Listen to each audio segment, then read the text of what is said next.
Hi అండి, నేను మీ Shilpa Vinay. Welcome to Vincy kitchen. ఈరోజు మనం దూది లాంటి మెత్తని సజ్జ రొట్టెల్ని ఎంతో ఈజీగా ఎలా తయారు చేసుకోవాలో చూద్దాము. చూడండి ఎంత బాగా పొంగుతున్నాయి కదా సజ్జ రొట్టెలు. చాలా ఈజీగా చేసుకోవచ్చు. అలాగే ఈ సజ్జ రొట్టెలు హెల్త్కి కూడా చాలా మంచిదండి. సజ్జలు బాడీలోని ఫ్యాట్ని తగ్గించేసి హార్ట్ అటాక్ రిస్క్ని బాగా తగ్గిస్తాయి. అలాగే బరువు తగ్గాలనుకునే వారికి, డయాబెటిక్స్ ఉన్న వారికి గోధుమ రొట్టె కంటే కూడా ఈ సజ్జ రొట్టెలు చాలా మంచిది. చూడండి రొట్టెలు ఎంత సాఫ్ట్గా ఉన్నాయి కదా. మీరు లంచ్ బాక్స్లోకి తీసుకెళ్ళినా కానీ ఇంతే సాఫ్ట్గా ఉంటాయి. దీంతో పాటుగా ఒక టేస్టీ కర్రీ రెసిపీని కూడా ఈరోజు మనం చూద్దాము. ముందుగా అడుగు మందంగా ఉన్న ఒక గిన్నె తీసుకుని అందులో 1 కప్పు నీళ్లు పోసి ఈ నీళ్ళని మరిగించుకోవాలి. నీళ్ళు ఇలా మరుగుతున్నప్పుడు ఇందులో కొంచెం సాల్ట్ వేసుకోవాలి. నేను 1/8 టీ స్పూన్ సాల్ట్ వేస్తున్నాను. ఎక్కువ అవసరం లేదు, కొంచెం వేసుకుంటే సరిపోతుంది. ఇప్పుడు ఇందులో సజ్జపిండి 1.5 కప్పులు వేసుకోవాలి. మనం నీళ్లు ఏ కప్పుతో తీసుకున్నామో అదే కప్పుతో 1.5 కప్పుల సజ్జపిండి పడుతుంది. ముందు 1 కప్పు సజ్జపిండి వేసుకుని కలుపుకోవాలి. ఫ్లేమ్ లోలో పెట్టేసుకోండి. ఇది కలిసిన తర్వాత చూసుకుంటూ వేసుకోవాలి. ఒక్కొక్కసారి మొత్తం పట్టేయచ్చు, ఒక్కొక్కసారి కొంచెం మిగిలొచ్చు. చూసుకుంటూ వేసుకోవాలి. సజ్జపిండి బయట కొనదైనా పర్లేదు, ఇంట్లో తయారు చేసిందైనా పర్లేదు. నాకైతే 1.5 కప్పుల సజ్జపిండి పట్టేసింది. 1 కప్పు నీళ్ళకి 1.5 కప్పుల సజ్జపిండి సరిపోయింది. పిండి చూడండి ఈ విధంగా ఉండాలి. కొంచెం గట్టిగా ఉండాలి, మరీ సాఫ్ట్గా కాకుండా కొంచెం గట్టిగా ఉండాలి. ఇలా కలిపేసుకుని స్టవ్ ఆఫ్ చేసేసుకోండి. పిండి కన్సిస్టెన్సీ చూడండి ఈ విధంగా ఉండాలి. ఎక్కడా కూడా పొడి పిండి లేకుండా బాగా కలిపేసేసుకుని మూత పెట్టేసి ఈ మిశ్రమాన్ని కొంచెం చల్లారనివ్వాలి. ఈ పిండిని మరి పూర్తిగా చల్లారిపోనికూడదు. మనం చేత్తో తాకగలిగినంత వేడి ఉంటే సరిపోతుంది. ఇప్పుడు కొంచెం పిండిని తీసుకుని మిగిలిన పిండి ఆరిపోకుండా మూత పెట్టేసుకోవాలి. ఇప్పుడు ఈ పిండిని చేత్తో బాగా మర్దన చేస్తూ కలుపుకోవాలి.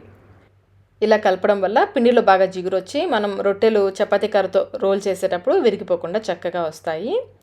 చూడండి ఈ పార్ట్తో బాగా మర్దన చేస్తున్నట్లుగా కలుపుకోవాలి.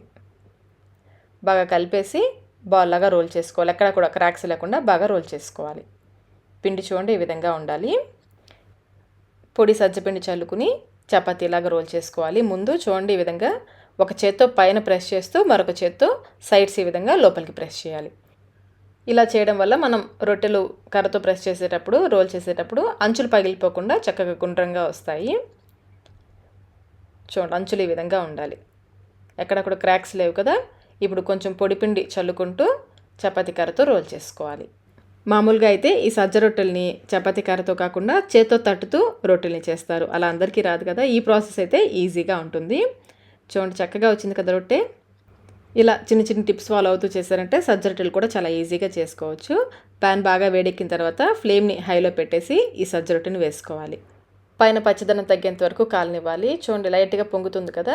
ఇలా పచ్చిదనం తగ్గిన తర్వాత ఒక తడి కాటన్ క్లాత్ని తీసుకుని పైన ఈ విధంగా అద్దుకోవాలి. ఒకవైపు కాలిన తర్వాత నిదానంగా రెండో వైపు తిప్పుకోవాలి. చూడండి ఎంత చక్కగా పొంగుతుందో కదా. ఇటువైపు కూడా కొంచెం సేపు కాలనివ్వాలి. ఈ సజ్జ రొట్టెలకి ఒక్క చుక్క నూనె కూడా అవసరం లేదు, అయినా కానీ చాలా సాఫ్ట్గా వస్తాయి. మీరు కావాలంటే పైనుంచి కొంచెం నెయ్యి కానీ నూనె కానీ వేసి కాల్చుకోవచ్చు. చూడండి ఈ విధంగా రెండు వైపులా బాగా కాలనిచ్చేసి తీసేసుకోవడమే. సేమ్ ఇదే ప్రాసెస్లో జొన్న రొట్టెలు కూడా చేసుకోవచ్చు. ఆల్రెడీ ఆ వీడియో మన ఛానల్లో ఉందండి, కావాలంటే ఒకసారి చూడండి. పిండిని గట్టిగా ఉడికించుకోవాలి. కొంచెం కొంచెం పిండిని తీసుకుంటూ ఈ విధంగా బాగా మద్దన చేస్తూ కలుపుకోవాలి. ఎక్కడా కూడా క్రాక్స్ లేకుండా బాగా కలుపుకోవాలి. ప్రతి పిండి ముద్దని ఇదే విధంగా కలుపుకోవాలి. పిండి ఆరిపోకుండా తప్పకుండా మూత పెట్టుకోవాలి. పొడి పిండి చల్లుకుంటూ చూడండి పైనుంచి లైట్గా ప్రెస్ చేస్తూ సైడ్ నుంచి మరొక చేత్తో క్రాక్స్ లేకుండా లోపలికి ప్రెస్ చేయాలి. ఈ 3 టిప్స్ ఫాలో అవుతూ చేశారంటే జొన్న రొట్టెలైనా సజ్జ రొట్టెలైనా కానీ చాలా ఈజీగా చేసుకోవచ్చు. సజ్జ రొట్టెలు కానీ జొన్న రొట్టెలు కానీ ఫస్ట్ టైం చేస్తున్నట్లయితే మరీ పెద్ద పెద్దవి కాకుండా కొంచెం చిన్న చిన్నవి చేసుకుంటే మీకు ఈజీగా ఉంటుంది రోల్ చేసుకోవడానికి. అలాగే రొట్టె కాల్చేటప్పుడు ప్రతిసారి ప్యాన్ని పొడిపిండి లేకుండా ఒక పొడి క్లాత్తో శుభ్రం చేసుకోవాలి, లేదంటే మాడినట్లుగా అయిపోతుంది నల్లగా. శుభ్రం చేసుకున్న తర్వాత ఇవి వేసుకొని కాల్చుకోవాలి. ఇవి కాలడానికి కొంచెం టైం పడుతుంది. ఒకవైపు ఈ రొట్టెలు కాల్చుకుంటూ మరొక వైపు రొట్టెలు చేసుకుంటే ఈజీగా ఉంటుంది. మార్నింగ్ బ్రేక్ఫాస్ట్గా కానీ లేదా లంచ్గా డిన్నర్గా కానీ తీసుకోవచ్చు. వీక్ డేస్లో కుదరకపోయినా వీకెండ్స్లో అయినా కానీ తప్పకుండా ఈ సజ్జ రొట్టెల్ని అప్పుడప్పుడు చేసుకొని తినడానికి ట్రై చేయండి. హెల్త్కి చాలా మంచిది.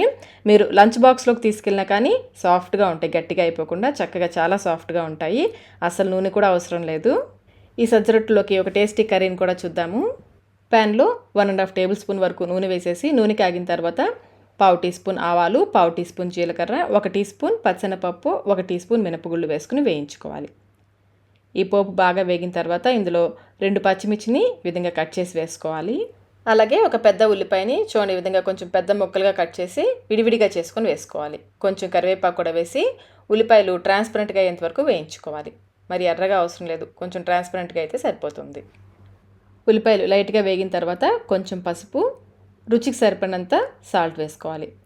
ముందు కొంచెం వేసుకోండి, కావాలంటే చివరిలో చూసుకొని వేసుకోవచ్చు. ఇప్పుడు ఇందులో 3 మీడియం సైజ్ క్యాప్సికమ్ని చూడండి ఈ విధంగా కొంచెం పెద్ద ముక్కలుగా కట్ చేసుకొని వేసుకోవాలి. అంతా బాగా కలిసేలాగా కలుపుకొని ఈ క్యాప్సికమ్ కొంచెం మెత్తబడేంత వరకు వేయించుకోవాలి. క్యాప్సికమ్ త్వరగానే ఉడికిపోతుందండి, ఎక్కువ టైం పట్టదు. మాడిపోకుండా మధ్య మధ్యలో కలుపుకుంటూ ఉండాలి. ఈ విధంగా కొంచెం వేగిన తర్వాత మూత పెట్టేసి ఉడికించుకుంటే త్వరగా మగ్గుతాయి. మూత పెట్టేసి లో ఫ్లేమ్లో ఉడికించుకోవాలి. మాడిపోకుండా మధ్య మధ్యలో చూసుకుంటూ ఉండాలి. చూడండి చక్కగా వేగిపోయింది కదా క్యాప్సికమ్. మరీ ఎక్కువ సాఫ్ట్గా అయిపోవసరం లేదు, కొంచెం మెత్తబడితే సరిపోతుంది క్యాప్సికమ్. ఇప్పుడు ఇందులో 6-7 వెల్లుల్లి రెబ్బల్ని కచ్చాపచ్చాగా దంచుకొని వేసుకోవాలి. రుచికి సరిపడినంత కారం, ఇక్కడ నేను పావు టీ స్పూన్ కంటే కూడా కొంచెం తక్కువ వేస్తున్నాను. మళ్ళీ ఒకసారి బాగా కలిపేసి మూత పెట్టేసి ఇంకొక 2 నిమిషాల పాటు ఉడికించుకోవాలి. చివరిగా ఇందులో పల్లీల పొడి కానీ, పుట్నాల పొడి, నువ్వుల పొడి లేదా కొబ్బరి పొడి వేసుకుంటే వేపుడు రుచి మరింత పెరుగుతుంది. నేనైతే ఇడ్లీ కారం పొడి వేస్తున్నాను, 2 స్పూన్లు వేస్తున్నాను. ఈ ఇడ్లీ కారం పొడి రెసిపీ ఆల్రెడీ నేను పోస్ట్ చేశానండి. మీకు రెసిపీ కావాలంటే లింక్ డిస్క్రిప్షన్ బాక్స్లో ఉంచుతాను, కావాలంటే ఒకసారి చూడండి. పొడి వేశాక స్టవ్ ఆఫ్ చేసేసి అంతా ఒకసారి బాగా కలిసేలాగా కలుపుకోవాలి. ఒకసారి టేస్ట్ చెక్ చేసుకొని సాల్ట్ ఏమైనా తగ్గితే వేసి కలుపుకోవచ్చు. అంతేనండి, క్యాప్సికమ్ ఫ్రై రెడీ అయిపోయింది. అన్నంలోకి బాగుంటుంది, చపాతీ, రోటీ ఎందులోకైనా కానీ చాలా బాగుంటుంది. వేడివేడి క్యాప్సికమ్ కర్రీ, దూది లాంటి మెత్తని సజ్జ రొట్టెలు రెడీగా ఉన్నాయి.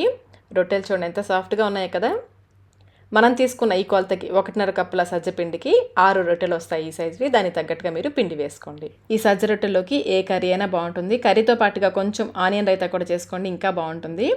మరి ఇంకెందుకు ఆలస్యం, ఈ టిప్స్ ఫాలో అవుతూ మీరు కూడా ఒకసారి ఈ సజ్జ రొట్టెల్ని తప్పకుండా ట్రై చేయండి. ట్రై చేసి మీకు టేస్ట్ ఎలా అనిపించిందో మాకు కమెంట్ రూపంలో తెలియచేయండి. ఈ వీడియో మీకు నచ్చినట్లయితే లైక్ చేయండి, మీ ఫ్రెండ్స్కి, ఫ్యామిలీ మెంబర్స్కి షేర్ చేయండి. Thank you.